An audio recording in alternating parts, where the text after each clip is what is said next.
하나님께서 창조하신 최고의 작품이 무엇이겠습니까? 물론 우리 사람이 하나님의 최고의 작품일 것입니다. 그러나 사람 말고 또 최고의 작품을 살펴보면 이 지구, 우리가 살고 있는 이 지구와 우주라고 할 수 있겠습니다. 그렇습니다. 그런데 그 사람과 지구의 모든 생명체가 반드시 요구하는 물체가 하나 있습니다. 그것은 바로 물이 있어야 하는 것입니다. 사람은 물이 없으면 존재할 수가 없는 것입니다. 물이 없다면 생명 자체가 존립이 안 된다는 것입니다. 그래서 물이 바로 우리 하나님의 작품 중 최고의 작품일 것입니다. 또 최고의 작품 하나가 더 있는데 그것이 바로 불이라고 합니다. 불도 없다면 우리 인간 역시 살아갈 수 없는 것입니다.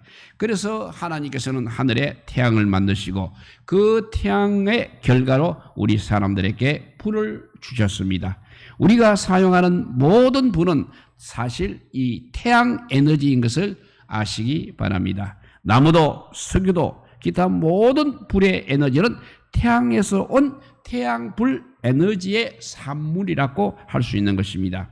그렇기 때문에 불이 없다면 우리 인간 역시 존재할 수 없는 것입니다. 그래서 성경에 우리 인간이 꼭 필요한 것이 바로 물과 불이기 때문에 그것을 성령과 말씀을 이해시킬 때 항상 이렇게 물과 불로 그렇게 표현을 하고 있습니다. 그만큼 중요하고 꼭 필요한 것이라는 뜻이 되겠습니다. 그렇습니다. 물과 불은 우리 인간에게 필수 불가결한 존재이면서도 정말로 오묘한 존재인 것입니다.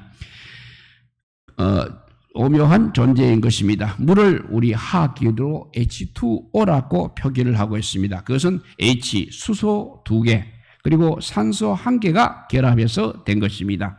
그런데 참으로 또 신기한 것이 있습니다. 그것은 이 산소나 수소는 불을 만드는 엄청난 에너지인 것입니다. 그런데 이 2개가 결합하게 되면 불을 끄는 재료가 된다는 것입니다. 참 신기합니다. 또 하나가 더 있다 한다면 물과 불은 우리 인간에게 없어서는 안 되는 아주 소중한 것입니다만 잘못 사용하게 되면 엄청난 재난을 가져오기도 하는 것입니다. 적절히 이 물과 불이 통제가 되면 아주 유익한 것입니다. 그러나 통제가 안 되면 우리 인간에게는 아주 무서운, 이 세상에서 가장 무서운 것이 바로 물과 불인 것입니다. 그래서 하나님께서 바로 이 물과 불로 우리 인간을 심판도 하신 것입니다. 물로 노아의 홍수를 일으켜서 심판하셨습니다. 소돔과 고모라를 불로 심판하셨습니다. 요즘 들려오는 각종 재난 소식은 바로 이 둘 중에 하나인 것입니다. 뉴스를 들어보게 되면 북한의 압록강에 홍수가 났다든지 또 파키스탄에 물바다가 되었다든지 아니면 러시아에 산불이 났다든지 대형 한재가 났다는 등등이 바로 이런 예입니다. 그런데 오늘 봉독한 우리 본문을 보게 되면 좀 이상한 점이 있습니다. 우리 예수님이 세상에 불을 던지러 오셨다고 선언하고 있습니다. 왜 불을 던지러 오셨다고 하신 것입니까? 우리는 예수님께서 이 땅에 항상 평화를 주시려고 오신 분이라고 말씀을 하시고 우리는 또한 그렇게 믿어왔던 것입니다. 그런데 오늘 봉독한 본문을 보면 분명히 불을 던지러 오셨다고 선포하십니다. 그렇다면 주님께서 던지러 오신 불은 무엇을 말하고 있습니까? 왜 또 불을 던지러 오셨다고 하셨습니까?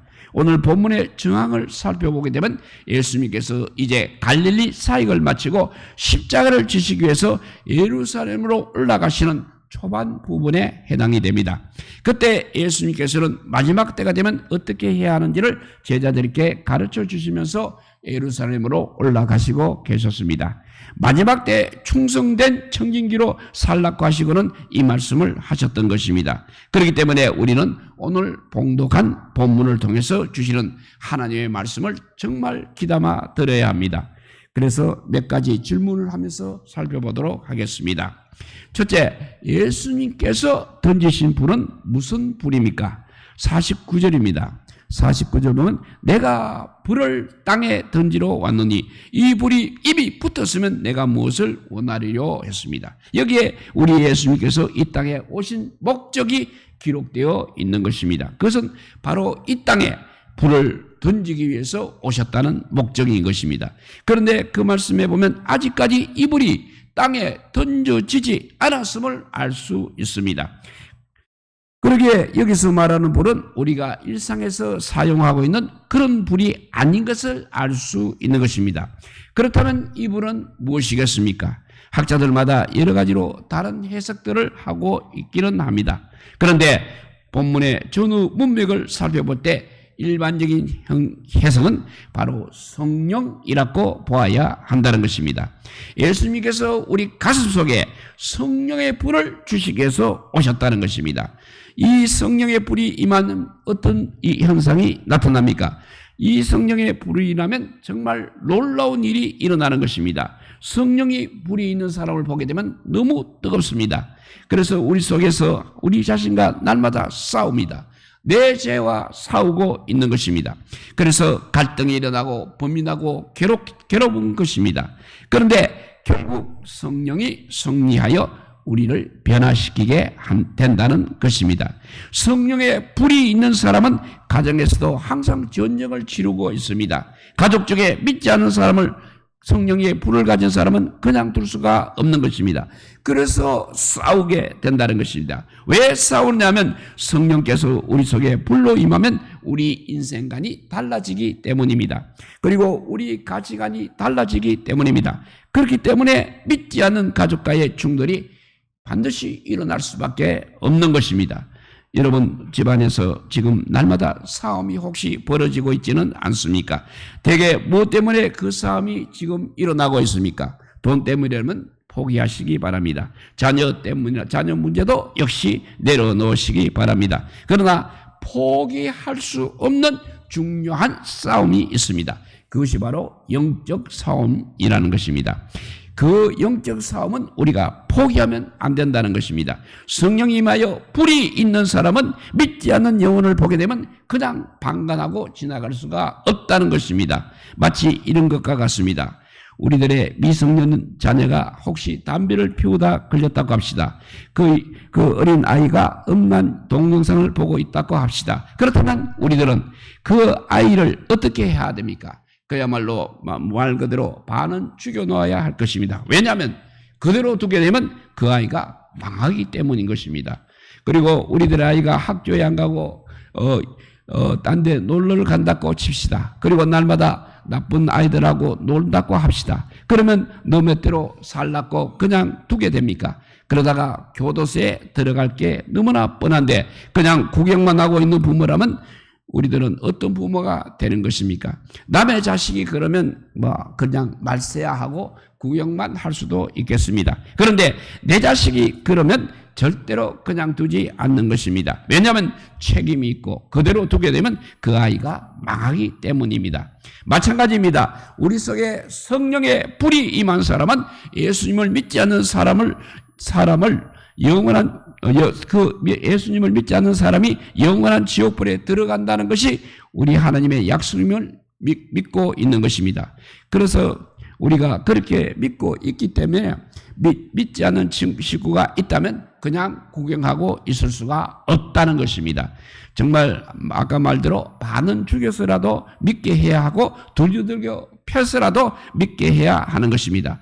교도에서 가는 것은 무섭고 지옥에 가는 것은 괜찮은 것이 아니라는 것입니다. 지옥은 한 번 들어가게 되면 절대로 나올 길이 없는 곳입니다. 교도소는 사형 판결을 받기 전까지는 언제든지 그래도 나올 소망이 있는 것입니다. 그러나 지옥은 절대 그렇지 않다는 것입니다. 그러면 우리들은 어떻게 해야 됩니까? 영혼 구원의 싸움이 있습니다.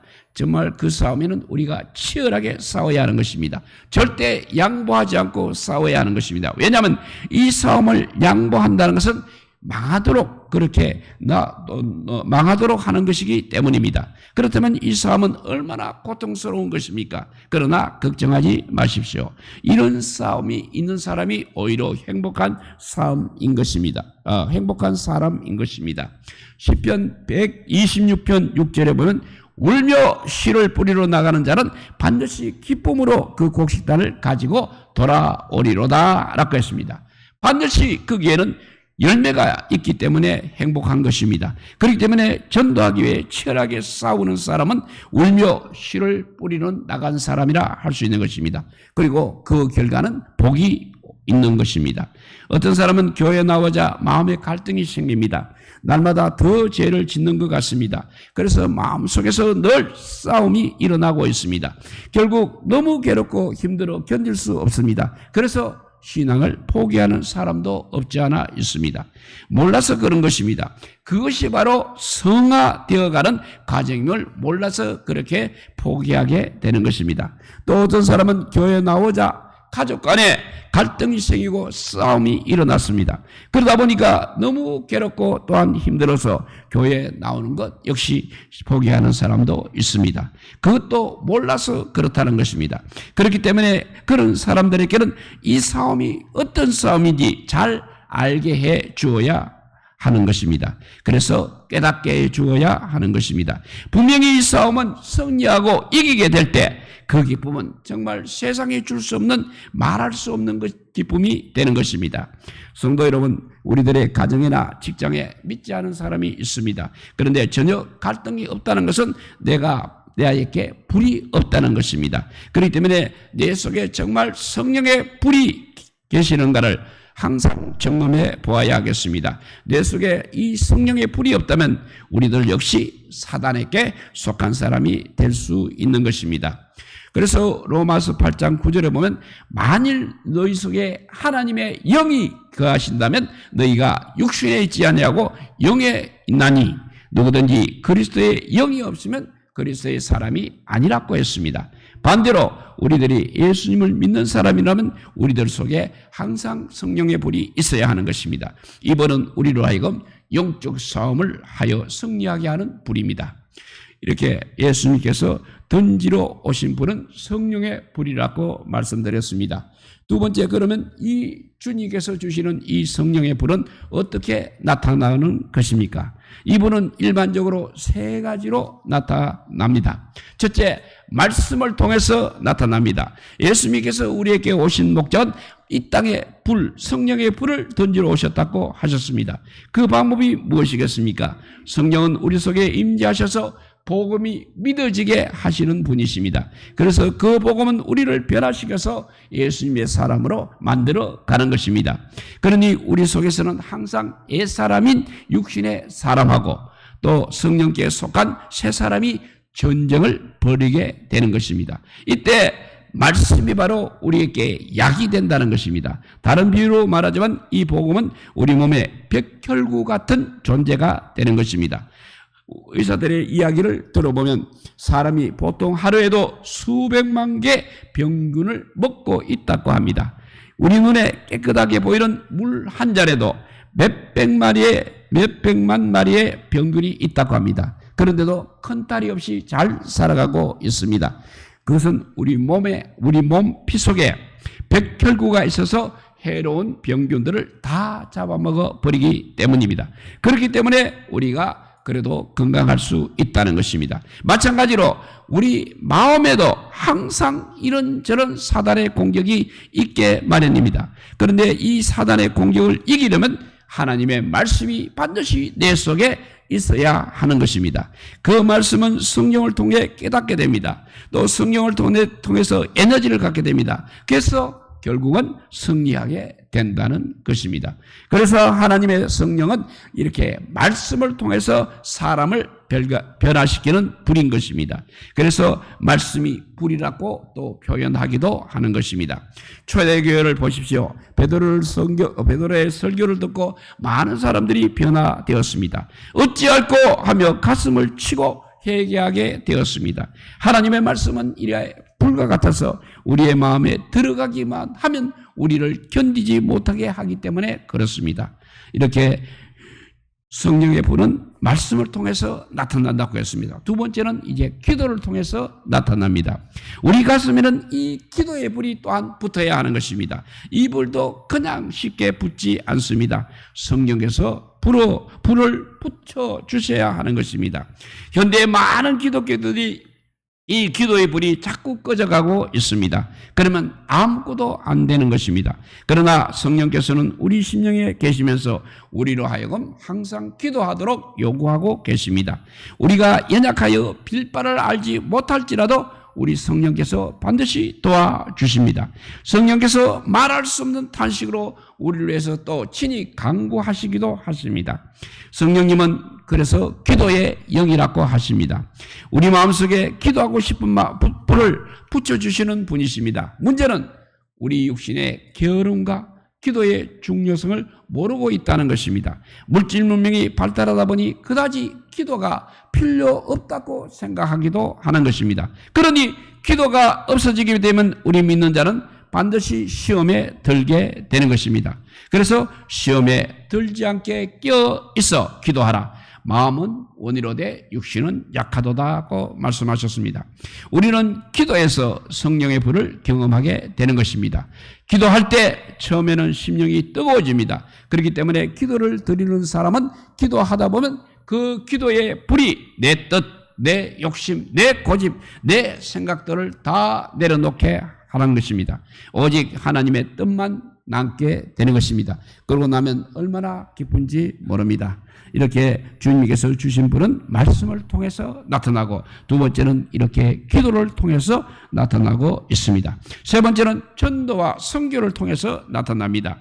전도와 선교는 성령의 능력을 강하게 드러내고 있습니다. 그런데 전도를 잘 하지 않고 있습니다. 그리고 오히려 전도와 선교를 두려워하고 있습니다. 미국의 유명한 전도자가 이렇게 말했습니다. 점점 교회 안에 고상한 척하고 점잖은 척하면서 정작 전도는 하지 않은 사람들과 늘고 있다고 지적을 했습니다. 그렇습니다. 요즘 신앙을 어떤 때는 하나의 취미생활처럼 여기는 성도들이 참 많아졌다는 것입니다. 그래서 이렇게 말합니다. 요즘은 그래도 종교 하나쯤은 갖고 사는 것이 좋다고 하면서 종교를 그냥 취미생활로 하고 있는 것입니다. 그래서 신앙생활을 고상하게 하려고 합니다. 기도도 역시 좀 고상하게 하려고 하는 것입니다. 겉으로 보기에 보면 그럴듯하게 보이기도 합니다. 그런데 한번 생각해 보십시오. 우리 집에 불이 났습니다. 그런데 고상하게 폼을 잡고 나오게 되면 되겠습니까? 예, 불이 났습니다. 예, 119 아저씨 불이 난 것 같습니다. 이래가지고는 우리가 다 죽을 수밖에 없습니다. 불이야 불이야 하고 소리 질러야 하는 것입니다. 그래야 살 수 있는 것입니다. 우리 신앙생활 특히 전도할 때는 고상한 척 하지 말아야 합니다. 전도와 선교는 그야말로 영혼을 구하는 삶입니다. 그렇기 때문에 목숨을 걸고 외쳐야 하는 것입니다. 온 힘을 다해서 전해야 하는 것입니다. 그래야 증거가 되는 것입니다. 어떤 분은 말하기를 이제 시대가 좀 바뀌었으니 전도나 선교도 조금 변화가 있어야 한다고 합니다. 그런데 성경 그 어디를 봐도 그런 말씀은 없는 것입니다. 듣든지 말든지 때를 얻든지 못 얻든지 때를 얻든지 못 얻든지 생명을 걸고 전도를 해야 하는 것입니다. 사실 전도야말로 무거운 짐 같습니다. 그러나 전도는 우리에게 주신 특권인 것입니다. 하나님께서는 천사에게 전도를 허락하지는 않으셨습니다. 전도하는 사람을 보호하고 돕는 역할을 할 뿐인 것입니다. 그러니 정말 우리가 예수를 믿는다면 선교와 전도를 하시기 바랍니다. 어떤 방법으로든 영혼 구원에 총력을 기울이시기 바랍니다. 그래서 다니엘서 12장 3절 보면 많은 사람을 옳은 대로 돌아오게 한 자는 별과 같이 영원토록 비치리라고 했습니다. 이렇게 주님께서 주시는 성령의 불은 말씀을 통해서, 기도를 통해서, 또 전도와 선교를 통해서 나타난다고 했습니다. 세 번째, 그러면 우리가 이 성령의 불이 붙은 우리는 어떻게 해야 하는 것입니까? 첫째, 싸움을 피하지 말아야 합니다. 오늘 본문 51절에 보면 내가 세상에 화평을 주려고 온 줄로 아느냐? 내가 너희에게 이르노니 아니라 도리어 분쟁하게 하려 함이로라 했습니다. 그리고 마태복음 10장 34절도 보면 내가 세상에 화평을 주러 온 줄로 생각하지 말라. 화평이 아니요 검을 주러 왔노라고 했습니다. 그렇기 때문에 우리는 이 싸움을 피하려 하지 마셔야 한다는 것입니다. 예수님도 이 땅에 오셔서 수많은 싸움을 하셨습니다. 그리고 예수님을 대적한 악한 세력들이 얼마나 많았습니까? 그들과 정말 무서운 싸움을 하셨습니다. 당시 바리새인, 제사장, 종교 지도자들이 모두 다 예수님을 핍박하고 예수님을 어떻게 죽일까 날마다 모여 작전을 짜고 또 기회를 엿보았습니다. 그런데 주님께서는 예루살렘으로 당당히 올라가셨습니다. 그리고 그들과 싸우셨습니다. 그래서 십자가에 달려 죽으셔서 폐암같이 보였습니다. 그러나 그것이 바로 승리였다는 것입니다. 주님은 사망 권세를 이기시고 부활하셨습니다. 그리고 제자들을 이제 성령으로 세워주셨습니다. 그리고 그들에게 성령의 불을 붙여주셨습니다. 그리고 그들에게 땅끝까지 가라고 명령하셨습니다. 그래서 2000년이 지난 오늘 우리가 이렇게 믿고 구원을 받았다는 것입니다. 우리도 우리 주위를 한번 둘러보십시오. 많은 대적자들이 있습니다. 안티 기독교인들이 너무나 많이 있습니다. 그러나 피하지 마시고 눈치 보지 마시기 바랍니다. 성령으로 불이 붙어 있기만 하면 그 싸움은 우리가 반드시 승리하는 것입니다. 그러나 고상하게 인간의 머리로 하게 되면 그 싸움은 이길 것 같으나 결국은 패하게 된다는 것입니다. 그저 때를 기다리면 되겠지 하고 싸우지 않고 어찌하든 적당히 평안을 유지하면 될 것 같으나 그것 역시 사단의 속임수에 불과하다는 것입니다. 이렇게 불이 붙은 우리는 첫째, 싸움을 절대 피하지 말아야 합니다. 두 번째는 우리를 통해서 성령의 불이 붙기를 원하십니다. 예수님께서는 자신이 세상에 온 목적을 밝히면서 이 불이 이미 붙었으면 내가 무엇을 원하리요? 라고 말씀하셨습니다. 이것은 예수님께서 이 성령의 불을 땅에 던지러 오셨는데 아직 불이 붙지 않아서 마음이 답답함을 간접적으로 이렇게 표현하신 말씀입니다. 주님은 진정 성령의 불이 붙기를 원하고 계십니다. 그러면 그 불을 누구를 통해서 그분은 누구를 통해서 일하십니까? 오늘 51절에서 53절을 읽어봅니다. 내가 세상에 화평을 주려고 온 줄로 아느냐? 내가 너희에게 이르노니 아니라 도리어 분쟁하게 하려 함이로라. 이후부터 한 집에 5사람이 있어 분쟁가 돼 셋이 둘이 셋과 아리니 아버지가 아들과 아들이 아버지와 어머니가 딸과 딸이 어머니와 시어머니가 며느리가 시어머니와 분쟁하리라 하시니라 했습니다. 우리를 통해서 이렇게 가족들에게 불이 붙어야 한다는 것입니다. 그러려면 그냥 안 된다는 것입니다. 반드시 분쟁을 해야 합니다. 그러니까 얼마나 무서운 말씀입니까? 주님은 화평이 아니라 분쟁을 주어 싸우게 하려고 이 땅에 오셨다고 하셨습니다. 뿐만 아니라 자기 집안 식구와 싸우게 한다는 것입니다. 그렇지 않아도 세상에는 부모와 자식과 부모 사이에 갈등이 많습니다. 시어머니와 며느리 사이에 갈등이 많은 세상입니다. 그런데 화합시키려고 오신 것이 아니라 더 불화하게 하려고 오셨다고 말씀하십니다. 오히려 하나님을 알고 예수님을 믿게 되면 불화하던 가정이 화합이 되어야 하는 것입니다. 싸우던 가정이 화합을 하여야 하는 것입니다. 울던 가정이 이제는 웃는 가정이 되어야 합니다. 이것이 정상인 것입니다. 그런데 오히려 조용하던 가정에 불화하게 하려고 오셨다고 했습니다. 그렇습니다. 오늘 예수님 때문에 불화한 가정이 얼마나 많이 있습니까? 그러나 그것이 복음 때문이라면 소망이 있다는 것입니다. 그러니까 열심히 그 싸움은 싸워야 하는 것입니다. 그 싸움은 남이 절대 싸워주지 않습니다. 싸우기 힘들다고 포기하는 것은 바로 그 영혼을 포기하는 것과 같은 것입니다. 그렇기 때문에 우리들이 그 전쟁에 항상 앞장서시기 바랍니다. 이렇게 불이 붙은 우리는 첫째, 싸움을 피하지 말아야 한다고 했고, 두 번째, 우리를 통해서 불이 붙기를 원하고 계십니다. 세 번째, 이제 위장된 평화가 있습니다. 위장적인 평화에 속지 말아야 하는 것입니다.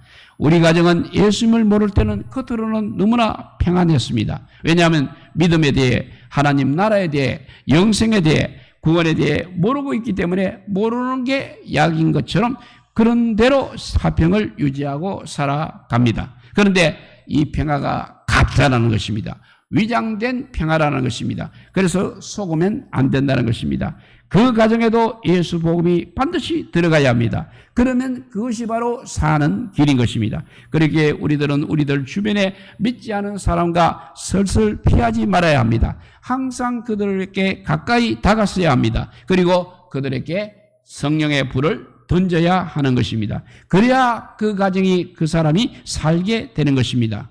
우리가 왜 예방주사를 맞게 됩니까? 예방주사는 몸에 약한 균을 투입해서 면역력을 키우는 것입니다. 때로는 열이 나기도 하고 아프기도 하고 심하면 혼수 상태에 가기도 합니다.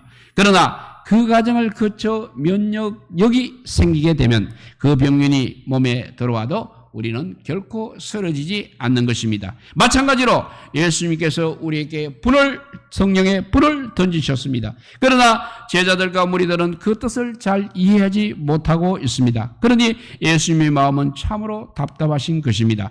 지금 우리들은 어떤 상태입니까? 과연 주님께서 던지신 성령의 불로 불이 붙어 있습니까? 불이 붙었는지 그 정상을 한번 살펴보시기 바랍니다. 날마다 악과 사악 위에서 분쟁하고 계십니까? 오히려 아니면 세상과 타협하지 않기 위해 선한 삶을 경주하고 있습니까? 위장된 평화에는 절대 속지 마시기 바랍니다. 우리 주님은 성령의 불을 던지러 오셨다고 했습니다. 그 불이 우리들의 가정에도 붙어야 합니다. 그 불이 우리의 직장에도 붙어야 합니다. 그 불이 이 나라와 이 민족 그리고 온 세계에 붙어야 하는 것입니다. 그 일에 주님께서는 우리가 쓰임받기를 원하고 계십니다. 우리 모두 성령의 불로 영적 싸움에서 승리하시기를, 그래서 많은 생명을 살리는 일에 우리가 쓰임받기를 주님의 이름으로 축복드립니다. 기도하겠습니다. 사랑의 하나님 감사합니다. 오늘도 아버지 주여 저녁에 이렇게 예배의 시간을 지키게 하여 주시고 또 성령의 불을 아버지 붙이려고 오신 주님을 아버지 찬양하게 하여 주시니 감사합니다. 우리가 먼저 성령의 불이 붙어서 정말 주님께서 원하시는 사역을 감당하기에 부족함이 없는 저희들 되게 하여 주시고 아직도 우리 가정에 우리 이웃에 아버지 믿음을 가지지 못한 불쌍한 사람들을 우리의 성령의 불로 그들과 싸움이 나더라도 아버지 그들을 구원하는 일에 우리가 전심전력을 다하게 하여 주시고 사탄의 아버지 유혹에 빠지지 않도록 그러면서 아버지 주님의 일을 잘 감당하는 우리 모두가 되게 하여 주시기를 간절히 빌고 원하오며 이 모든 말씀 아무 공도 없으나 우리 구주 예수 그리스도 이름으로 기도드리옵나이다. 아멘. 184자입니다. 불길과